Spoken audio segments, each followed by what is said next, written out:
നമസ്തേ പ്രിയമുള്ള പ്രേക്ഷകരെ, നമ്മുടെ ചർച്ച ചെയ്യുന്നു നവഗ്രഹങ്ങളിൽ സേനാനായകനായ സത്വത്തിൻ്റെ, ധൈര്യത്തിൻ്റെ, സാഹസികതയുടെ ഒക്കെ പ്രഭാകേന്ദ്രമായ ചൊവ്വയുടെ ധനുരാശിയിലേക്കുള്ള ചാരവശാലുള്ള മാറ്റവും ശുഭാശുഭ ഫലങ്ങളും. ചൊവ്വ 2025 ഡിസംബർ 7-ാം തീയതി ധനുരാശിയിലേക്ക് പ്രവേശിച്ചു കഴിഞ്ഞു. 1201 മകരമാസം 1-ാം തീയതി വരെ, അതായത് 2026 ജനുവരി 15 വരെ ചൊവ്വ ധനുരാശിയിലാണ്. പിന്നെ ചൊവ്വ തൻ്റെ ഉച്ചക്ഷേത്രമായ മകരത്തിലേക്ക് പ്രവേശിക്കുകയാണ്. ഈ 3 രാശികൾ വൃശ്ചികം, ധനു, മകരം, ചൊവ്വ വളരെ ബലവാനാണെന്ന് അറിയുക. ഇപ്പോൾ ചൊവ്വ ധനുരാശിയിൽ നിൽക്കുന്നു. ഏതെല്ലാം രാശിക്കാർക്ക് ഈ ചൊവ്വ നന്മകളെ പ്രദാനം ചെയ്യുമെന്ന് നമുക്കാദ്യം ചിന്തിക്കാം.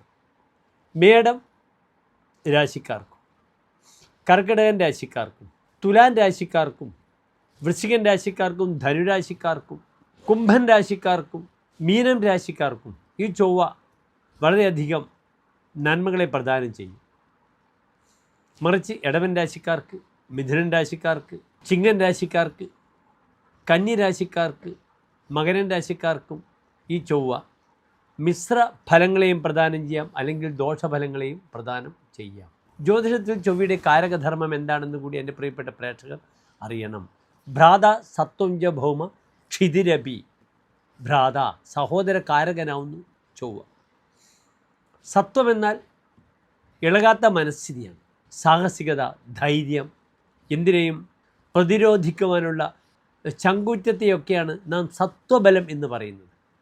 അത് ചൊവ്വയുടെ കൈമുതലാണ്. ക്ഷിതിരപി, ഭൂമിയുമായി ബന്ധപ്പെടുന്ന എല്ലാ വിഷയങ്ങളും നാം ചിന്തിക്കുന്നത് ചൊവ്വയെ കൊണ്ടാണ്. ചൊവ്വ ഭൂമികാരകനാണ്. അതിനാൽ ഭൂമിയുമായി ബന്ധപ്പെടുന്ന എല്ലാ വിഷയങ്ങളും, കൺസ്ട്രക്ഷൻ മുതൽ ഭൂമി ക്രയവിക്രയങ്ങൾ, ഭൂമിയുടെ ലാഭം, ഇതൊക്കെ തന്നെ ചിന്തിക്കുമ്പോൾ ചൊവ്വയുടെ ബലവും കൂടി നാം അറിയേണ്ടതുണ്ട്. ഇവിടെ ചൊവ്വ ധനുരാശിയിൽ തൻ്റെ സുക്ഷേത്രത്തിൽ വളരെ ശക്തരായി നിലകൊള്ളുന്നു. അതിനാൽ നമുക്ക് ഓരോ രാശിക്കാരുടെയും ചാരവശാൽ ഈ ചൊവ്വയുടെ മാറ്റം എത്രത്തോളം ശുഭാശുഭ ഫലങ്ങളെ പ്രദാനം ചെയ്യുന്നതെന്ന വിഷയം ചിന്തിക്കാം, ചർച്ച ചെയ്യാം.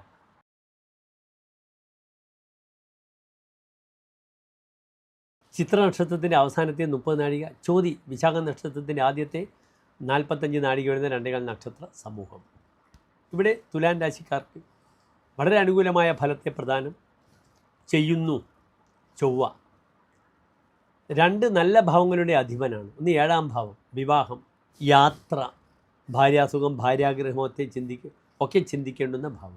മറ്റൊന്ന് ഇവരുടെ ധനം, ധനസ്ഥിതി, തൻ്റെ കുടുംബം, തൻ്റെ വാക്ക്.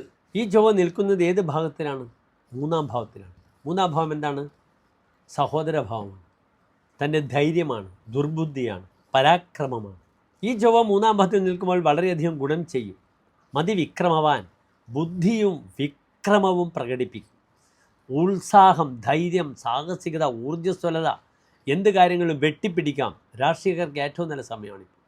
ഇലക്ഷന് ജയിച്ചിരിക്കാം. അങ്ങനെയാണെങ്കിൽ അധികാരം നിലനിർത്തുവാനുള്ള ആ ഒരു അദമ്യമായ പവർ, കരുത്ത് ചൊവ്വ പ്രദാനം ചെയ്യും. അത്ര ശക്തമാണ് 3-ാം ഭാവത്തിൻ്റെ ചൊവ്വ എന്നറിയുക. ഈ ചൊവ്വ എന്തിനേയും നേരിടുവാനുള്ള ചങ്കുറ്റം കൊടുക്കും. പല കാര്യങ്ങളിലും ധൈര്യപൂർവ്വം തീരുമാനിക്കും.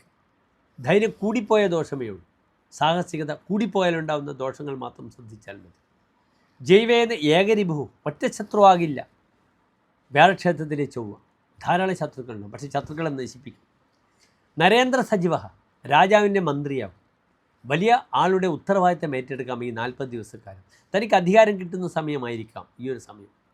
ഖ്യാത അഭയ അർത്ഥാന്യത, ധനം ലഭിക്കും, ഭയമില്ലാതെ പ്രവർത്തിക്കും 3-ാം ഭാവത്തിൽ ചൊവ്വ നിൽക്കുമ്പോൾ. പക്ഷാഘാതമുള്ള രോഗികൾ ശ്രദ്ധിക്കണം. പെട്ടെന്ന് ഇയർ ബാലൻസിങ് നഷ്ടപ്പെടുക, ശരീരത്തിൻ്റെ ഒരു ഭാഗം തളർന്നു പോകുന്ന സമയമാണ്. ഇവിടെ ആർക്കാണ് ബുദ്ധിമുട്ട്? സഹോദരങ്ങൾക്ക് സമയദോഷം വരും. 2-ാം ഭാവം മാരകസ്ഥാനമാണ്. ദ്വിതീയം, സപ്തമം, 7-ാം ഭാവവും. ഈ മാരകസ്ഥാനങ്ങളുടെ ആധിപത്യമുള്ള ഗ്രഹം ചൊവ്വയാണ് 3-ാം ഭാവത്തിൽ നിൽക്കുന്നത്. അതിനാൽ സഹോദര ഗുണം വളരെയധികം കുറയും.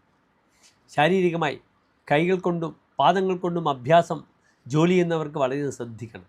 കൈകൾക്കും പാദങ്ങൾക്കും പെട്ടെന്ന് മെക്കാനിക്കൽ മെഷീൻ സംബന്ധമായ അപകടങ്ങൾ വരിക, ഉപകരണങ്ങൾ തെറിച്ചു പോവുക, കൈകൾക്ക് സർജറി വേണ്ടി വരിക, പെട്ടെന്ന് തുന്നിക്കെട്ടേ വേണ്ടി വരിക, കൈകൾ, പാദങ്ങൾ ഇവയൊക്കെ ശ്രദ്ധിക്കണം. കത്തി കൊണ്ട്, ഷാർപ്പായ ഉപകരണങ്ങളെ കൊണ്ട്, മൂർച്ചയുള്ള ആയുധങ്ങളെ കൊണ്ട് ജോലി ചെയ്യുന്നത് ഒക്കെ തന്നെ ശ്രദ്ധിക്കണം. പെട്ടെന്ന് അപകടങ്ങളുണ്ടാകും. ചൊവ്വ ക്രൂരദൃക്കാണ്. ചൊവ്വ നോക്കുന്നത് ഏത് ഭാവത്തിലേക്കാണ്? 3-ാം ഭാവത്തിൽ നിൽക്കുന്നത് ചൊവ്വ നോക്കുന്നത് 1-6-ാം ഭാവത്തിലേക്കാണ്.